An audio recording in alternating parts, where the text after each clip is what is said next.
Welcome back to Mark Holowitz Vlog, everyone. Thanks for joining in. Welcoming you from inside the Jag F Type. And now I really want to talk about two things. Number one, of course, if you've seen a video I did previously, it's actually one of my more popular videos. It's about all the things that go wrong with these F Types. What's wrong with them? The problem areas. And it was very, very popular. Like I said, it has a great number of views and it continues to be shown around. A lot of people are enjoying it because it's talking facts. But today we're going to sort of extend on that little topic. I mean, we're going to go beyond the technical angles of the downside of owning the F Type or the problems with owning these F Types. And we're going to move into a little bit more of a personalized approach. So you're going to really enjoy that. We'll talk about that.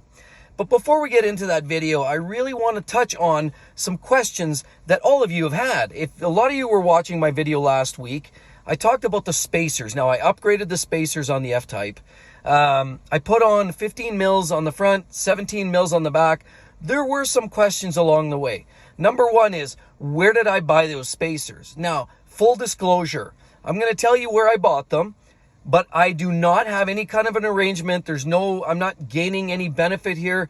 They're not paying me. I'm not being sponsored by that company. They don't even know I'm a YouTuber, but it's Motorsport Tech. Now they're down in the southern US, of course, in the desert. And they're a great operation. From what I could tell, the product is absolutely impeccable. I ordered a set of aluminum spacers, 15 and 17 mil. It took a long time to get here, so I want to be perfectly honest. If you're going to buy some for yourself, be sure that you know that you're up against that. Now, it took a long time, but in their defense, they actually told me, and it says when you go to order the product, they said that just a warning because of backlog due to the obvious what's going on in the world. Everybody's backlogged, from chips to batteries to tires to, I mean, you name it. There's backlog in supply chain everywhere, and they're no different. So they were playing catch up, and they even warned me as I ordered them that there was going to be a significant backlog, additional time to wait. So I kind of knew that. I didn't go in there with high expectations, and I knew I'd be waiting for a while, and I did wait. I think it took probably a month and a half, maybe almost close to 2 months from the time I ordered it to the time I actually received those spacers. That's why I shared that with you guys. And unfortunately, it did take a while. But go into it with that same assumption. Now, I will say on the content or the actual product, I ordered the spacers. They're aluminum, and I'll tell you, they're almost imperfect. They were machined to extreme tight tolerances. As I mentioned before, if you're going to order some for yourself, you want to make sure you've got that hub-centric ring on the center so you don't get shifting in movement. And there's a few different variations you can order through them. You can get plain aluminum, you can get steel, you can get anodized. It's essentially a coated, colored, essentially a version of the same rings. Go with the base aluminum. That's my advice. That's what I end up with here. But again, great product. There's no burrs. The fitment was like almost virtually bang on. The back wheels I had to kind of coach a little bit on. I had to kind of give it a little grease. I gave it a light little kind of buffing with some pads. But other than that, they pretty much went right on. Everything was a nice fit, high quality. The countersink, they supplied you with all the nuts because it's an adapter. It's not just a spacer. So all the parts were there. Everything was countersunk. I didn't have to do any drilling. I didn't have to do any significant modifications. Again, if you're going to order some, I would suggest that you do the research, because in a lot of cases, if you're not using the blade wheels, like I mentioned in the video last week, that you're probably going to have to cut. You don't have the relief in a lot of the rims that you would be using on your F Type. So you may have to look at shaving the edge of your studs off. But really not a big deal, because a lot of it is just that tapered end. It's essentially the nipple on the stud that you want to shave that down. And that's a pretty easy thing to do. Just don't be in a rush to do it. Get yourself a decent disc grinder. Make sure you got some good safety goggles and some gloves, and spend an afternoon in the garage and grind those down. What I would suggest, if you're going to do that, spin the nut on first on the threads on the actual studs on your car, the car end. Spin the nut on first, do your grinding, and that way if you back the nut off, if there's any burrs or any kind of threads that are sort of crushed, as you spin it off, it'll straighten the threads out. So that's just a little handy tip for anybody out there looking to maybe make that modification. So I personally love it. Now, there's a couple other things and questions that came with this that a lot of you folks had. Number one is somebody mentioned about the bearings. Are the wheel bearings going to see accelerated wear? I would suspect probably really not significantly. As you bring things out, More deflection, of course, the suspension, obviously, the further you extend it, but we're only extending it a ½ inch on either side, so I don't see a whole lot of impact there. Similar thing is going to go with the wheels.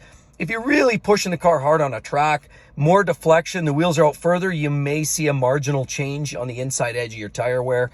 I mean, I'm not a tire person. I'm not a suspension. I'm not an engineer. I will say that there's a possibility that you may wind up seeing slightly accelerated tire bearing wear, but I don't think that's going to be a significant problem. And I'll show you as we go down the road. I mean, I'm going to leave the spacers on as long as I can here.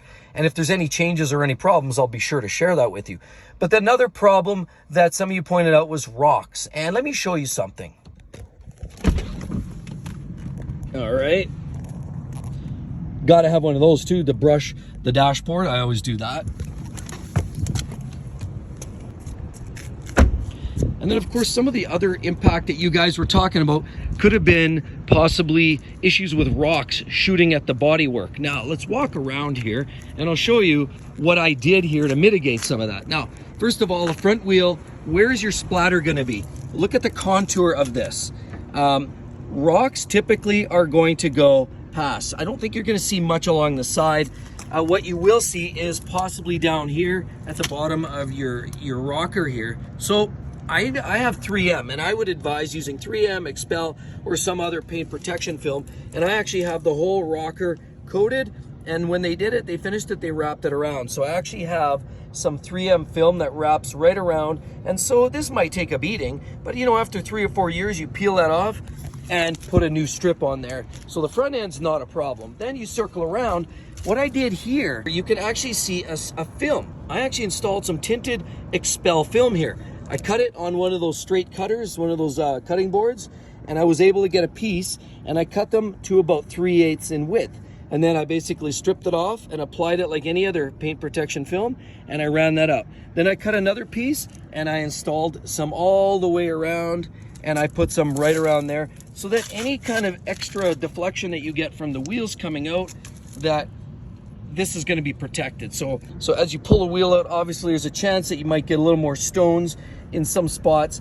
I mean, down here, it's always going to be an issue, even as a stock format, because the width of the tire is still going to nail that area. So that's never going to change. That's going to be the same result, no matter whether you put the spacers or not.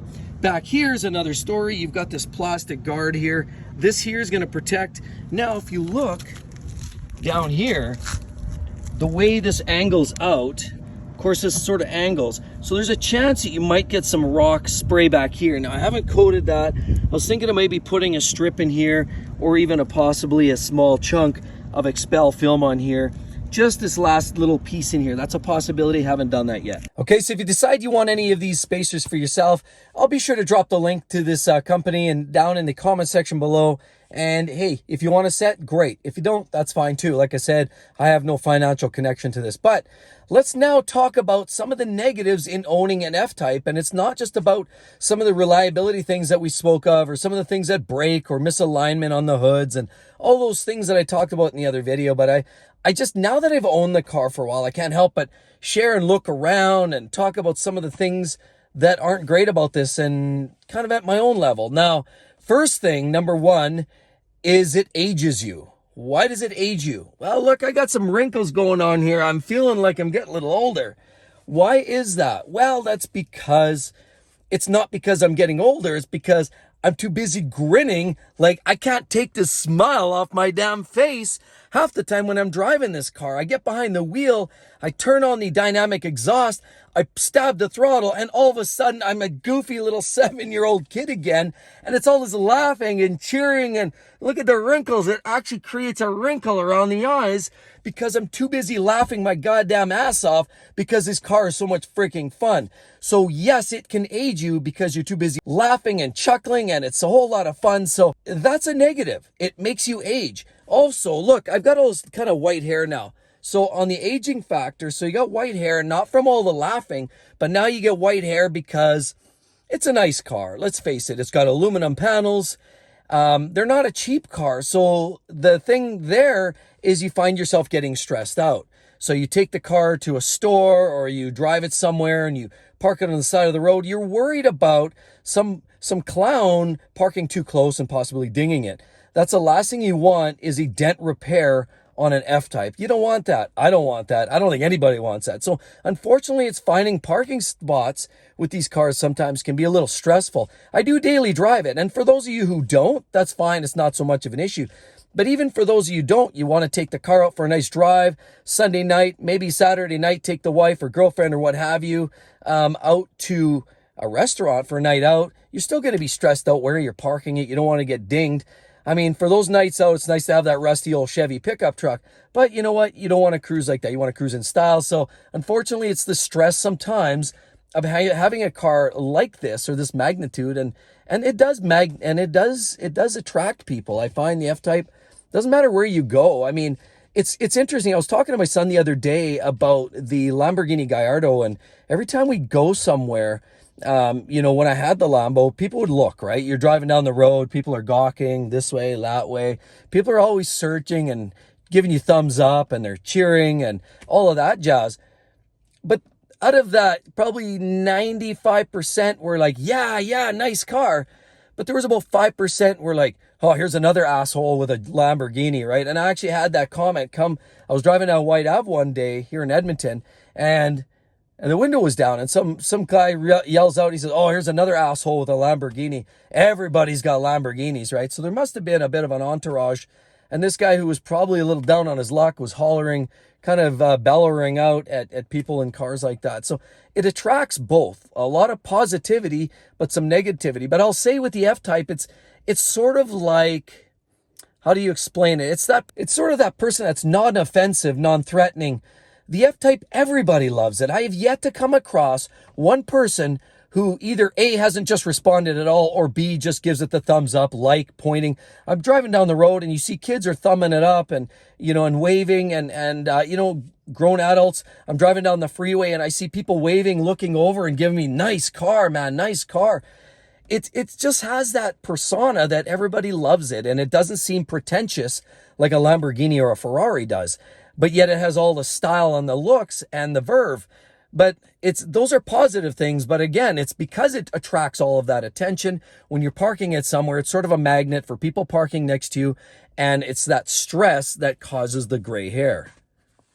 So the next negative, I guess, in owning these F Types has to do with overall just cost of ownership.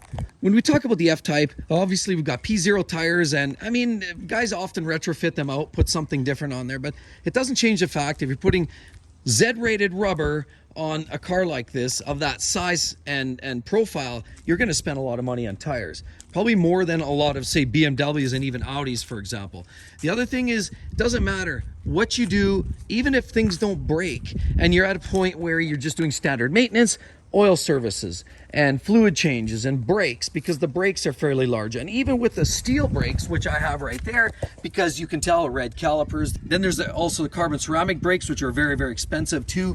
But it doesn't matter. Bigger brakes, oil change. If you do anything through the Jaguar service network, you're going to spend a lot more money, probably 30, 40, 50% more than some other garden variety. For example, even a Lexus, an example, you're going to definitely spend more money. So realistically, if you want to own these, you're going to pay more for brakes, more for tires, more for oil services, fluids. When parts break, and they do, you're definitely going to pay more for those kind of things. So it's sort of that constant connection and attachment to the vehicle that's going to obviously consume some of your income.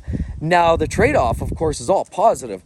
I mean, there's really, I guess what I would say is if you can't afford it, it's like any car, right? You should really live within your means, and that pretty much stands true for the most part. I think with anything, I mean, it boils down to, I mean, what does that person really afford? If you can afford it, and you got to sign that $2,000 a year check for maintenance, it is what it is. Not a big deal, right? We've also got additional insurance costs. It's a little higher for insurance than a lot of other vehicles, although it's surprisingly reasonable considering, the type of car it is. So just consider elevated ownership costs with the F Type. Now, another thing that really sucks about owning an F Type really is that it initiates fights and squabbles between you and your spouse often. I mean, sometimes you find yourself arguing over who gets to drive the car, or the fact that you're going out for a drive and they're like, well, where are you going? Well, and you're going out for a drive just because you want to get behind the wheel, and every time you get a chance, you just want to drive it. And so that's part of the ownership experience with these. You go for a drive, come home, you park it, and you feel like, an hour later you want to go for a quick spin again. Unfortunately, what that does is it piles the miles on. And I know cars are meant to use, but it's pretty easy to add miles to this car because it's easy to drive and it's fun to drive. And it's just exciting on every front, from the sounds and the acceleration and performance and looks and style. It's got the whole 9 yards. So that's why it can initiate squabbles with you and the spouse if it means a matter of like fighting over who gets to drive the car. So anyway, that's another point that I found could be something. Not that we fight. Usually my wife comes out with me, so it's really not an issue for us, but certainly it can happen. But just the fact of having and wanting to go out for regular drives all the time is just something with these vehicles. So you're going to consume more fuel, more wear and tear. And as we spoke about maintenance, that's going to start going chick a lot faster than it normally would with most other cars. So there's one other thing that I find really about these cars that isn't good. And ultimately, it's a big one for me. And I really, I challenge each and every one of you guys out there to actually counter this, because the reality is this is actually happening. And that is, when you drive this car, it actually ruins you. What do you mean ruins you? Well, what it means is, after you've gotten used to this and you've gotten used to the performance, like 0 to 60, 3.4 seconds, the sounds, like some of the best stock exhaust notes that you can find anywhere. The style, try to beat that. Sure, there's some cars you could argue. Style and everything's in the eye of the beholder, like they say. But at the end of the day, how do you beat it? How do you beat the style? How do you beat the performance? How do you beat the sounds? You might beat it in one area, maybe two, but to beat in all three areas, that's a triple threat. So where do you go from here? That's the problem when you buy an F-Type. And that's a serious issue that I'm starting to consider or being contended with, because I'm like, eventually, like, I'd like to keep this. I'd like to say I'm going to keep this forever. But, how many miles is too many miles? Do I keep it forever or what? But where do you go from here? There's some great cars. Like I said before, I would drive a 911. I would maybe buy an R8 for a daily driver. There's some great cars there too. But, they kind of border on too expensive or too fragile, or there's other reasons why you maybe wouldn't buy one. And again, like even a 911. The new 911s are twin turbos, even a Carrera. So the sounds aren't quite the same. They're fast, yes. They look great, yes, but do they check that third box? Not always, right? Same with the R8. So the thing is, where do you actually go from here? Of course, without spending 250, 300, 400K, where do you go from here? It's not a BMW. There's nothing BMW has that brings all of those elements together. Mercedes, yeah, some. There's some great GTS, GTR cars. There's some pretty neat cars there too. But really, you're going to spend quite a bit more. Where do you go from here? And that's all I have to say is I think this vehicle kind of ruins you, because your expectations were here. You buy an F-Type, and now every other increase is so marginal or at significant cost to go beyond that it becomes very difficult. And, ultimately, what do you buy after an F-Type? Maybe another F-Type, a newer one, maybe, possibly the next scale up. I've got an R, maybe go SVR, maybe Project 7, I don't know. But other than that, there's some great cars out there. Don't get me wrong. This isn't the end all be all, but it is a very difficult bar to beat. So anyway, the other thing I want to comment, it's not all negative. One positive thing I honestly say with the forums, you guys, I'm reading the forums lots, Facebook, I see it. And there's so many of you guys. Obviously, it seems to attract certainly a more mature audience, if you will. And that's kind of funny because, I guess I'd consider myself there as well. I'm in the 50s now, so hey, what the heck. But it is truly some of the most polished bunch of fans. Some of the people that drive these cars are polished, mature, and they're really some of the most passionate people that I see all over. I'm part of many different forums, from Lamborghinis to, the Jaguars and beyond, BMW forums. And this is probably some of the most passionate, but in a positive way. I've been in forums, like, for example, I've seen some of the most toxic forums coming in some. I used to belong into a couple of different 911 forums, and they were toxic. I had to get out of there. Some Lambo ones are some great ones, but there's also some that were a little bit toxic. And everything I've seen F-Type has been all very, very positive. And I think a lot of it comes down to the people, the drivers, the owners. And that's just the type of people that congregate to these cars. They're absolutely magnificent. So anyway, I've said enough. You know what? I've tooted my horn enough, you guys. The F Type, great machine. Really, all those negatives aren't really that negative, but they are what they are. So I'd love to hear below, in your opinion, what are some of the negatives with owning these, other than not just, obviously not the hood alignment, or, some strange noises that might make, or the reliability. What are the other things that you find that aren't great about owning the F Type? I'd love to hear it in the comment section below. Please drop me a line. Love to hear it from you, and we'll catch you real soon. See you in the next one. Bye-bye.